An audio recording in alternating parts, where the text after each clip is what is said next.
నరసరావుపేటలో 170 మందికి ప్రధానమంత్రి ఆవాస్ యోజన గృహ నిర్మాణాలు.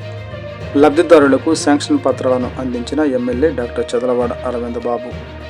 ఆంధ్రప్రదేశ్ ముఖ్యమంత్రి నారా చంద్రబాబు నాయుడు ఆదేశాల మేరకు రాష్ట్ర వ్యాప్తంగా 3 లక్షల గృహాల నిర్మాణాలు చేపట్టారు.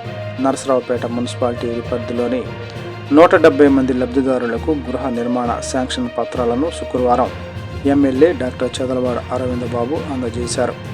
చిలకలూరిపేట రోడ్డు బైపాస్ వద్ద కేసనపల్లి లేఅవుట్ గృహ నిర్మాణం సముదాయం వద్ద శాంక్షన్ పత్రాల పంపిణీ సందర్భంగా సభ నిర్వహించారు.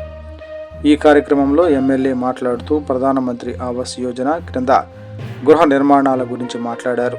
మా ముఖ్యమంత్రి దూరదృష్టి మరియు ఎన్డీఏ ప్రభుత్వం రాష్ట్ర వ్యాప్తంగా 3 లక్షల గృహాల నిర్మాణాన్ని ప్రారంభించాం. ఇది హౌసింగ్ ఫర్ ఆల్ పథకం భాగంగా 2029 నాటికి అన్ని పేద కుటుంబాలకు గృహాలు అందించే లక్ష్యంలో భాగంగా అని అన్నారు.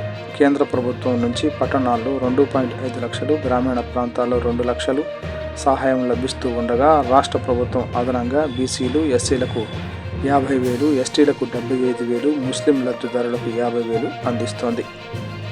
రాష్ట్ర ఇసుక విధానం ద్వారా ప్రతి లబ్ధిదారుడికి 20 టన్నుల ఇసుక ఉచితంగా అందించి ఖర్చులను తగ్గించాం. నరసరావుపేట మున్సిపాలిటీలో 170 గృహాలు శాంక్షన్ పొందడం చాలా ఆనందంగా ఉంది. ఇవి PMY పథకంలో భాగమే అని అన్నారు. ఈ గృహ సముదాయాలు ప్రక్కన టిడ్కో గృహాలు ఉండటం వల్ల మౌలిక సదుపాయాలు ఏర్పాటు చేశామని అన్నారు. అసాంఘిక కార్యక్రమాలకు అవకాశం కలిగించకుండా ఉండేందుకు సీసీ కెమెరాలు ఏర్పాటు చేయనున్నట్లు తెలిపారు. త్రాగునీటి సౌకర్యం కోసం చర్యలు తీసుకున్నామని అన్నారు. ఈ కార్యక్రమంలో మున్సిపాలిటీ కమిషనర్ జస్వంతరావు, హౌసింగ్ శాఖ అధికారులు, ఉమ్మడి కూటమి నాయకులు, కార్యకర్తలు, లబ్ధిదారులు పాల్గొన్నారు.